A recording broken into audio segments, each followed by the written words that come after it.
प्रभु तेरी वाणी जीवन की रोटी, नैनों की ज्योति अंधेरा मिटाती।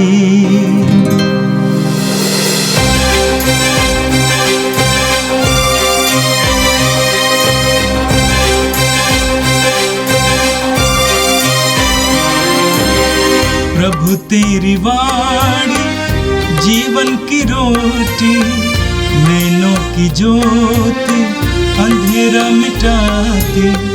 प्रभु तेरी वाणी जीवन की रोटी, नैनों की ज्योति अंधेरा मिटाती। वाणी वाणी वाणी वाणी वाणी पवित्र है, शाश्वत है, जीवन का मन्ना है। 7 जनवरी बृहस्पतिवार। पहला पाठ संत योहन का पहला पत्र, अध्याय 4 पद संख्या 19 से अध्याय 5 पद संख्या 4 तक। हम प्यार करते हैं क्योंकि उसने पहले हमें प्यार किया। यदि कोई यह कहे कि मैं ईश्वर को प्यार करता हूँ और वह अपने भाई से बैर करे तो वह झूठा है।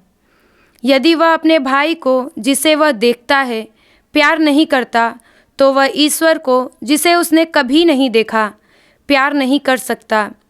इसलिए हमें मसीह से यह आदेश मिला है कि जो ईश्वर को प्यार करता है उसे अपने भाई को भी प्यार करना चाहिए।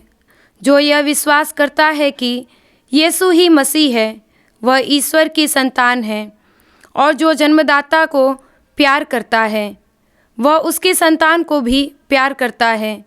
इसलिए यदि हम ईश्वर को प्यार करते हैं और उसकी आज्ञाओं का पालन करते हैं तो हमें ईश्वर की संतान को भी प्यार करना चाहिए। ईश्वर की आज्ञाओं का पालन करना यही ईश्वर का प्रेम है। उसकी आज्ञाएं भारी नहीं हैं, क्योंकि ईश्वर की हर संतान संसार पर विजयी हो जाती है। वह विजय जो संसार को परास्त कर देती है हमारा विश्वास ही है। यह प्रभु की वाणी है। संत लूकस के अनुसार पवित्र सुसमाचार, अध्याय 4 वाक्य 14 से 22 तक। आत्मा के सामर्थ्य से संपन्न होकर यीशु गलीलिया लौटे और उनकी ख्याति सारे प्रदेश में फैल गई। वह उनके सभागृहों में शिक्षा दिया करते थे और सब उनकी प्रशंसा करते थे। यीशु नाज़रेत आए जहाँ उनका पालन पोषण हुआ था। विश्राम के दिन वह अपनी आदत के अनुसार सभागृह गए। वह पढ़ने के लिए उठ खड़े हुए और उन्हें नबी इसायास की पुस्तक दी गई। पुस्तक खोलकर यीशु ने वह स्थान निकाला जहाँ लिखा है, प्रभु का आत्मा मुझ पर छाया रहता है, क्योंकि उसने मेरा अभिषेक किया है। उसने मुझे भेजा है जिससे मैं दरिद्रों को सुसमाचार सुनाऊं, बंदियों को मुक्ति का और अंधों को दृष्टि दान का संदेश दूं, दलितों को स्वतंत्रता प्रदान करूं और प्रभु के अनुग्रह का वर्ष घोषित करूं। यीशु ने पुस्तक बंद कर दी और उसे सेवक को देकर वह बैठ गए। सभागृह के सब लोगों की आंखें उन पर लगी हुई थीं। तब वह उनसे कहने लगे, धर्म ग्रंथ का ये कथन आज तुम लोगों के सामने पूरा हो गया है। सबने उनकी प्रशंसा की। वे उनके मनोहर शब्द सुनकर अचंभे में पड़ गए। यह प्रभु का दिव्य सुसमाचार है। ख्रिस्त प्रभु की जय। मेरे प्रिय भाई और बहनों, हम प्रभु को धन्यवाद देते हैं इस सुनहरे अवसर के लिए, प्रभु की कृपाओं को प्राप्त करने के लिए, एक सुंदर माध्यम देने के लिए। आज का पहला पाठ संत योहन के पहले पत्र से लिया गया था। संत योहन बार बार हमें प्रेम की आवश्यकता के बारे में समझाते हैं। संत मार्कुस के सुसमाचार के अध्याय 12 में पढ़ते हैं कि एक बार एक शास्त्री प्रभु यीशु के पास आया और उसने प्रभु से पूछा कि गुरुवर, सबसे बड़ा नियम क्या है? सभी धार्मिक नियमों में सबसे बड़ा नियम क्या है? और प्रभु ने जवाब में उससे कहा, पहला यह है कि तुम अपने प्रभु ईश्वर को सारे हृदय से, सारी बुद्धि से, सारी शक्ति से और सारी आत्मा से प्रेम करो। और उसी श्वास में प्रभु ने कहा, दूसरा यह है, अपने पड़ोसी को अपने समान प्यार करो।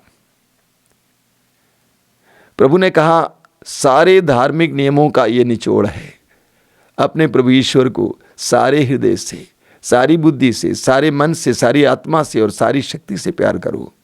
और दूसरा है, अपने पड़ोसी को अपने समान प्यार करो। ईश्वर से प्रेम और पड़ोसी से प्रेम, ये एक ही सिक्के की दो पहलुएं हैं। इसे अलग नहीं किया जा सकता है, इसे अलग नहीं किया जा सकता है। एक ही सिक्के की दो पहलू। और आज के पाठ में आपने सुना, संत यूहन्ना लिखते हैं, यदि हम कहते हैं, बहुत सुंदर वचन है, संत यूहन्ना कहते हैं, यदि कोई ये कहे कि मैं ईश्वर को प्यार करता हूं और वो अपने भाई से बैर करे तो वो झूठा है। यदि वो अपने भाई को जिसे वो देखता है प्यार नहीं करता तो वो ईश्वर को जिसे उसने कभी नहीं देखा प्यार नहीं कर सकता। हम सभी लोग प्रभु को प्यार करना चाहते हैं और प्रभु को प्यार करते भी हैं, लेकिन अक्सर हमारा अध्यात्म एक गलत अध्यात्म हो जाता है। हमारी एक बहुत बड़ी दुर्बलता है, वो दुर्बलता यह है हमारे अध्यात्म में, हम ईश्वर से प्यार करना चाहते हैं, ईश्वर को बहुत कुछ देना चाहते हैं, ईश्वर को समय देना चाहते हैं, ईश्वर को हमारा प्यार देना चाहते हैं, हमारी संपत्ति से देना चाहते हैं, लेकिन हम दूसरों में ईश्वर को देख नहीं पाते हैं। We fail to see God in others. उत्पत्ति ग्रंथ में हम पढ़ते हैं, ईश्वर ने मनुष्य को अपना प्रतिरूप बनाया। आप और मैं ईश्वर के प्रतिरूप हैं। आप ईश्वर के प्रतिरूप हैं और आपका भाई और बहन और अन्य लोग भी ईश्वर के प्रतिरूप हैं। इसलिए जब हम दूसरों को प्यार नहीं कर पाते हैं तो हम ईश्वर को भी प्यार नहीं कर सकते हैं। यूहन्ना यही बात कहते हैं। एक बार मदर टेरेसा से एक प्रेस रिपोर्टर ने कहा कि मदर, जो काम आप कर रहे हैं मुझे कई डॉलर मिल जाता तो मैं नहीं करता। मदर ने कहा, मैं भी नहीं करती, लेकिन मैं इसीलिए करती हूँ क्योंकि मैं उसमें यीशु को देखती हूँ। मदर ने हर रोगी दुखी में यीशु को देखा। हमारी एक बहुत बड़ी दुर्बलता है कि हम सब में यीशु को देख नहीं पाते हैं। लोग गिरजा घर बनाने के लिए, मंदिर बनाने के लिए, मस्जिद बनाने के लिए लाखों रुपए देने को तैयार हैं, लेकिन गरीबों की सेवा के लिए उसको खर्च करने को तैयार नहीं है। यह एक गलत अध्यात्म है। हमें हर एक व्यक्ति में यीशु को पाना होगा, यीशु को देखना होगा। मत्ती के सुसमाचार के अध्याय 25 वाक्य 40 उसको पढ़ना कभी मौका मिले तो, वहाँ पे प्रभु यीशु कहते हैं, इन छोटे से छोटे भाइयों में से किसी एक के लिए तुमने जो कुछ किया वो तुमने मेरे लिए ही किया। आवश्यकतामंद लोगों के लिए तुमने जो कुछ किया वो तुमने मेरे लिए ही किया। यानी प्रभु यीशु कहते हैं कि मैं उस दुर्बल, कमजोर, रोगी व्यक्ति में हूँ। संत यूहन्ना में बताते हैं कि हमें एक दूसरे में प्रभु का सानिध्य देखना होगा और प्रभु की उपस्थिति देखते हुए उसको प्यार करना होगा, तभी हम ईश्वर को प्यार कर सकते हैं। और आज के सुसमाचार में हमने संत लूकास के अनुसार प्रभु यीशु के सार्वजनिक जीवन और सुसमाचार की घोषणा के प्रारंभ के बारे में सुना। हम जानते हैं कि प्रभु यीशु 40 दिन और 40 रात उपवास और प्रार्थना में बिताए। उसके बाद वो पवित्र आत्मा के सामर्थ्य से भर गए और वो गलीलिया लौटे। और गलीलिया पहुंचते ही उनकी ख्याति चारों ओर फैल गई। लोग उनके चारों ओर इकट्ठे होने लगे और उनके द्वारा चमत्कार और चिन्ह प्रकट होने लगे। और आज के सुसमाचार में हमने सुना कि प्रभु नाजरत गए। नाजरत उनका अपना गांव था, जहाँ पर वे पाले गए थे, पोसे गए थे। हम जानते हैं प्रभु यीशु का जन्म बेतलहम में हुआ था। उसके बाद उनको लेकर यूसुफ और मरियम मिस्र देश गए थे उनकी सुरक्षा के लिए। करीब 4 साल की उम्र तक वो वहाँ पे रहे होंगे। उसके बाद वे वापस नाजरत आए, क्योंकि मरियम का गांव नाजरत था, यूसुफ का गांव नाजरत था और नाजरत में पले। 30 साल की उम्र तक वो वहाँ पे रहे। 30 साल की उम्र में उन्होंने सुसमाचार की घोषणा का कार्य शुरू किया, तो उन्होंने नाजरत छोड़कर कफरनाउम में निवास करना शुरू किया। तो आज हमने सुना कि प्रभु यीशु नाजरत गए और वहाँ के सभागृह में गए, और सभागृह में प्रभु ने पढ़ने के लिए पुस्तक खोला और इस्यास नबी की ग्रंथ के उस स्थान को निकाला जहाँ पर लिखा हुआ है, प्रभु का आत्मा मुझ पर छाया रहता है, क्योंकि उसने मेरा अभिषेक किया है, उसने मुझे भेजा है जिससे मैं दरिद्रों को सुसमाचार सुनाऊं, बंदियों को मुक्ति का और अंधों को दृष्टिदान का संदेश दूं, दलितों को स्वतंत्रता प्रदान करूं और प्रभु के अनुग्रह का वर्ष घोषित करूं। वास्तव में यह प्रभु के मिशन का वर्णन है। यह प्रभु यीशु के मिशन का वर्णन है। बहुत गहरी बात है। सबसे पहली बात प्रभु कहते हैं कि प्रभु का आत्मा मुझ पर छाया रहता है। प्रभु कहते हैं कि पवित्र आत्मा से ये सारे कार्य निकल रहे हैं। मैं जो कुछ कर रहा हूं, करने जा रहा हूं, ये पवित्र आत्मा से आता है। मैं अपनी इच्छा से नहीं कर रहा हूं, बल्कि ईश्वर के आत्मा से प्रेरित होकर कर रहा हूं। प्रभु ये बताना चाहते हैं कि मेरे अंदर से जो वचन निकलते हैं, मेरे अंदर से जो कार्य निकलते हैं, जो चमत्कारपूर्ण कार्य मैं करता हूँ, ये पवित्र आत्मा ही कराता है। पवित्र आत्मा के सामर्थ्य से मैं कर रहा हूँ। इतना ही नहीं, प्रभु कहते हैं कि मैं दरिद्रों को सुसमाचार सुनाऊं। साथ ही साथ प्रभु यीशु ने सुसमाचार सुनाने के साथ साथ बंदियों को मुक्ति का, अंधों को दृष्टिदान का, दलितों को स्वतंत्रता का संदेश सुनाया। न केवल सुसमाचार सुनाया, बल्कि उन्होंने बंधनों से लोगों को आजाद किया, अंधों को आंखें दी, जो पद दलित थे, जिनकी कोई स्वतंत्रता नहीं थी, जिनकी कोई इज्जत नहीं थी, उनको इज्जत दी। बहुत गहरी बात है। प्रभु के संपूर्ण कार्यों का एक सुंदर वर्णन यहाँ पे दिया गया है कि प्रभु यीशु ने पवित्र आत्मा से प्रेरित होकर क्या क्या किया। आगे हम पढ़ते हैं कि प्रभु यीशु पुस्तक बंद कर दी, उसे सेवक को दे दिया और वो बैठ गए। वचन को ध्यान से सुनिएगा। सभागृह के सब लोगों की आंखें उन पर लगी हुई थीं। सभी उनको देख रहे थे। प्रभु के वचन को सुनाने के बाद सब की नजरें उस पर लगी हुई थीं। जानते हैं, बहुत सारे लोग हमारी ओर देख रहे हैं। लोगों की दृष्टि हम पर लगी हुई है। क्या आप परिवार के मालिक हैं? आपके बच्चों की दृष्टि आप पर लगी हुई है। पापा क्या बोलते हैं, कैसे बोलते हैं, क्या करते हैं, कहाँ जाते हैं, पापा की जीवन शैली क्या है? क्या परिवार की मालकिन है, बच्चों की नज़रें आप पर लगी हुई हैं कि मम्मी क्या बोलती हैं, कैसे बोलती हैं, क्या करती हैं? क्या आप धर्म बहन हैं या पुरोहित हैं? सब विश्वासियों की नज़रें आप पर लगी हुई हैं। देख रहे हैं क्या करते हैं, कहाँ जाते हैं, इनके मित्र कौन हैं, क्या खाते हैं, क्या पीते हैं, क्या जीवन शैली है। सबकी नज़रें हम पर लगी हुई हैं। क्या विश्वासी हैं, आप मसीही हैं, आसपास के लोगों की नज़रें आप पर लगी हुई हैं। वे देख रहे हैं ये कैसे जी रहे हैं, इनकी जीवन शैली क्या है, ये कैसे बोलते हैं, कैसे कार्य करते हैं।